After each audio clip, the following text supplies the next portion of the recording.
He loved Disney and even had a few stuffed animals of Mickey, Minnie, and a goofy comforter. He did fabulous hair and fell in and out of love every week with some new guy. He was proudly Puerto Rican and adored his mother and sisters, of which he included my mother as one. My mother would often recall him with laughter at their misadventures in the city, and I loved to hear stories of him, because it was one of the few times my mother did not try to act like a god over me and let herself be a human in front of me. There we were eating at a diner because my mother's favorite food, besides Puerto Rican cuisine, is diner cheeseburgers, of which I love a good pancake. Every once in a while, she relives him, her gay bestie, that for a few summers in New York was her rock, her family. Like most Puerto Ricans coming to the U.S., we seek each other to feel grounded and find a grace that systemic racism and an entire history of erasure will not let most people even fathom they need to give us. Also, we are super effing fun, and people really do think they are the smartest people to be unhappy. Yet for those summers, they were young, free, dreamy, and dating way too many people in hopes of finding their Prince Charming or at least someone to drive them to Carvel when their 2 a.m. munchies hit. He hid in the shower with the damn Disney comforter, my mother laughed.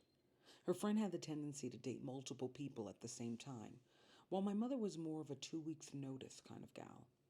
You had 2 weeks to impress her or she was quitting.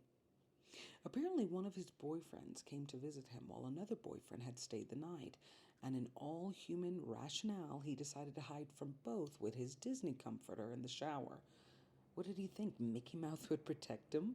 I giggled. I don't know, my mother smiled as she dipped another fry in ketchup. He was wild, and I do not know what he was thinking. In life, we have many soulmates. People that seem destined to either make us happy or, like my dad, teach us unhappiness. My mother marveled at her friend like a soulmate that unfortunately would be the last of his group of friends to be swept by AIDS.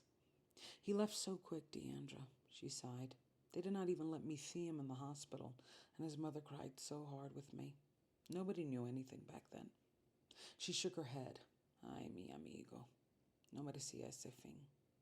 He would die thinking his best friend's sister was off to her happy beginning, leaving her behind with a supposedly good new man and a baby girl to come.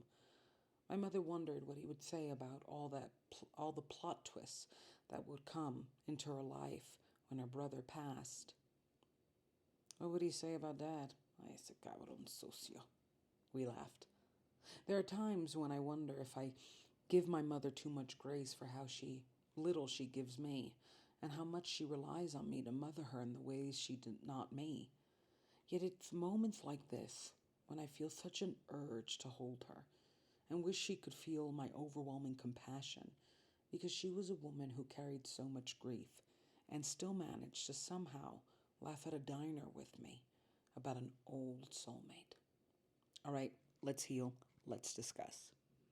So, you know, there are moments when I really think my mother is this unhealed version of me. And one of the reasons I have to, kind of accept that she will never be what I want her to be is because if I don't, I will find myself accidentally and subconsciously becoming her. And my mother really did become her mother. Like her and my grandmother are mirror images, but my mother swears she's different. And I think she thinks she's different because, like most people that just go through traumas and craziness in life, we don't think we're that bad. And we swear that there's somebody worse than us. My father, no matter how poor he made you, in spirit or materially, nobody ever faced as much pain and poverty as he did, particularly in his childhood, or as much as his mother put him through. And he made his mother his monster. And he made that the standard for every time somebody caught him in another con, and another scheme, and another lie, and another crime, like just huh, what? No, my mom, my mom. And he would die with that mentality of, my mother was the worst person to ever happen to me. And if you knew her, then there's no way you could say I'm like her. And I think, my grandmother taught my mom, and in some ways, my mother subconsciously taught me that because we're so good to others without necessarily being good to ourselves, there's just no need to kind of bridge that gap, like when I look at a lot of my relationships, I can genuinely say I was a fantastic partner. I think my sin is that I was a fantastic partner to the wrong people. And my resentment to them is that not only, two things, which is the same thing that emulates my relationship with my father. They wanted to hurt me. They didn't just hurt me, they wanted to. They plotted, they sabotaged, they lied. And B, which makes sense when you think of A, they didn't like me. And it's not only I wonder why I stayed, I also wondered why they did. Because it was this weird thing that I think most narcissists do, and my father did often, which is I'm going to push you away until you leave. Because of all my relationships, even the ones I ghosted, I was emotionally and mentally abandoned before I physically left. And I I was emotionally and mentally abandoned by them before I physically left the relationship. So then they did that weird narcissistic thing where you left me, it's on you. My father would do that for me, do that to me. And it's this weird kind of, you really didn't like me. So why did you? There's an episode, I don't know if it came out, but I think it will come out, where I talk about this very strange. I think it was the first time I broke up with my dad. I was 15 and I remember that day, and I talk about how I started recording him after that because it was the why when I look back at it, it was absolutely inappropriate on his end. Extremely perverse behavior. We literally spent the day. He was yelling at me and being mean to me. And I was like, why don't you show up for me? Why don't you like me? Why don't you love me? And I said, I just don't want to be with you anymore. And I hung up. And then my mother was like, no, that's your dad. You're going to regret it. And then he started calling me. And mind you, like my father never called me. Never, never, never. Even when I did the kind of let's potentially get back together and get into each other's life.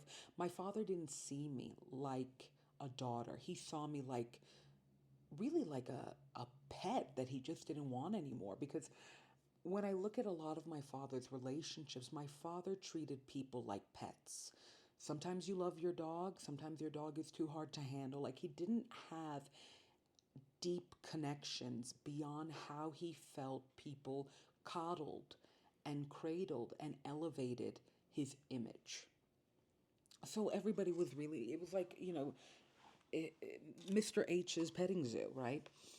And I, when I look back on that day in particular, and I guess there will be an upcoming episode about it, it was this weird, like, I think he called me like at least 5 times.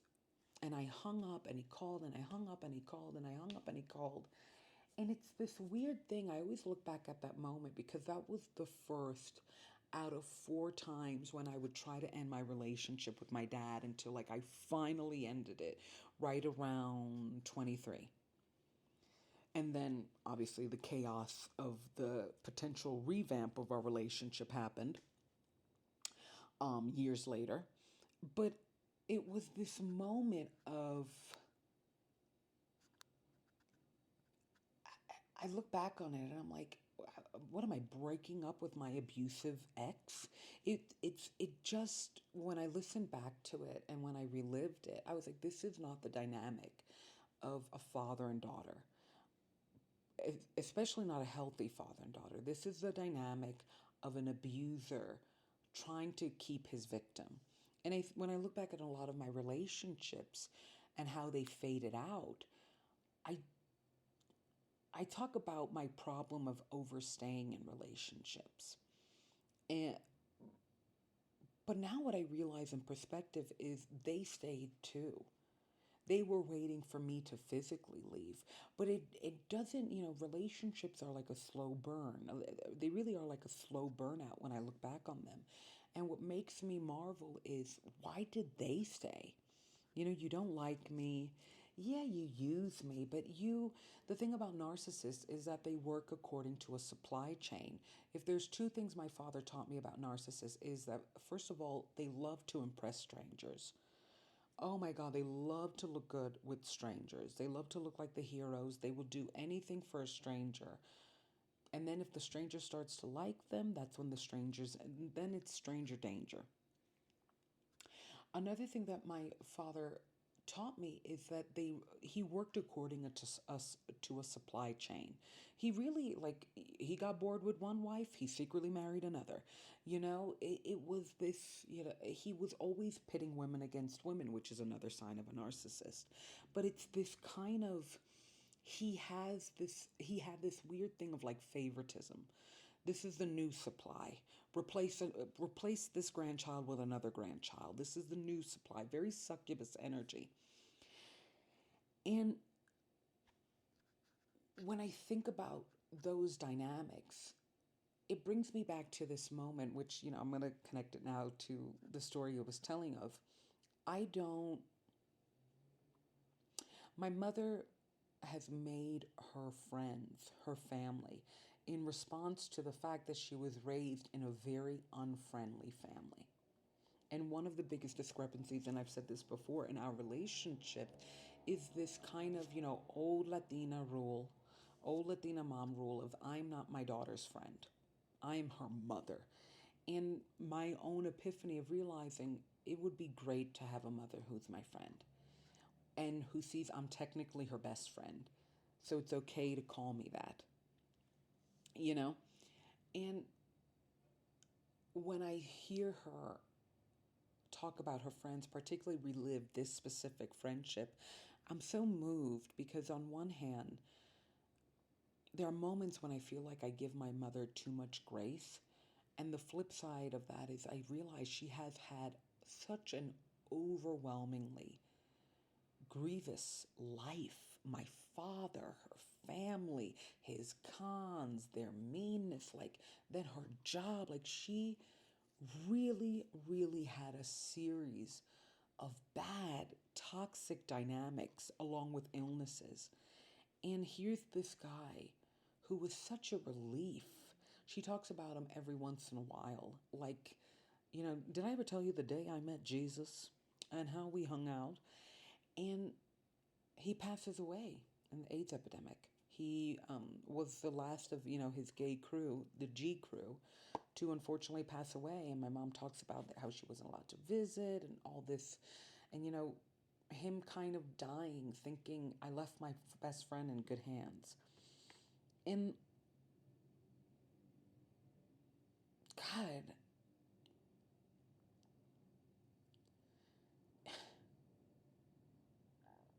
it's just so strange when you look back on your life, particularly my mother looking back on her life, and seeing how unloved you were, how surprisingly unloved you were for all that you loved. And it's one of the reasons I'm trying to change and trying to grow up, because my father, when you have an abusive dad or parent, they raise you to believe that you need to love everyone because no one will love you. And you need to really accept the bare minimum because you're nothing. And but it's that very mentality that is why you don't end up in love. It's why you often get left. Because when I look back at a lot of the people that abandoned me, they didn't like me. And it was just waiting for their bus to exit my stadium. And this soulmate did love her.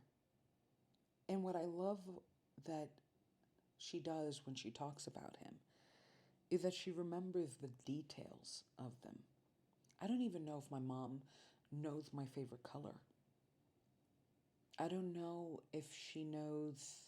She certainly doesn't know my friends, because every time I talk about a friend, oh, don't trust. Oh, you think they're the world.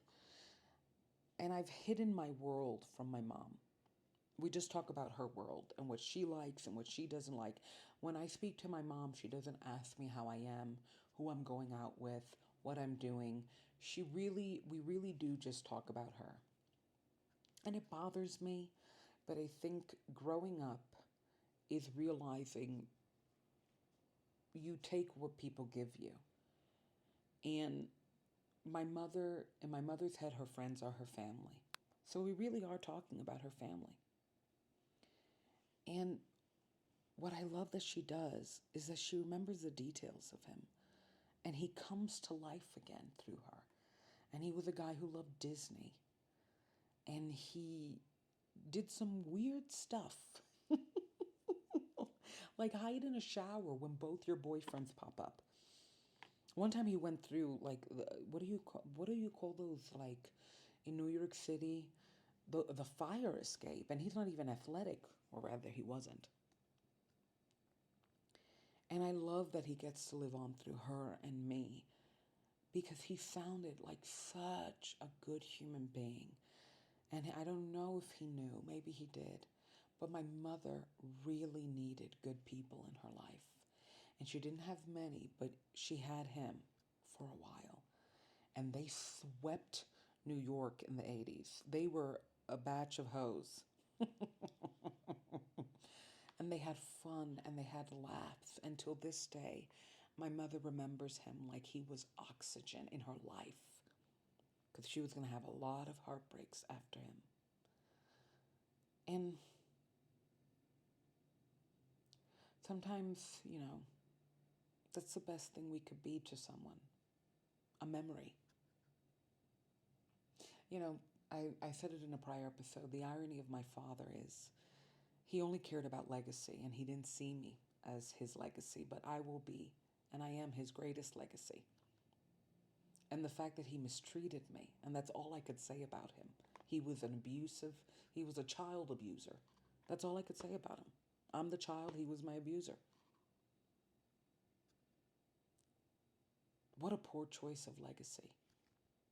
When you compare it to somebody who was a popular hairdresser who did the most fabulous hairstyles and loved to dance. My mother said he loved to dance and dance. Like, that's what matters.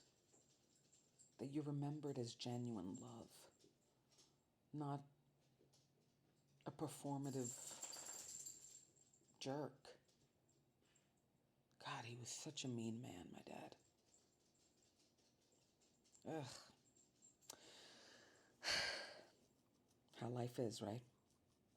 Check out daddyrecovery.com. Check out DeAndrewReviewsItAll.com. Check out Jardín on all music platforms. The journey continues.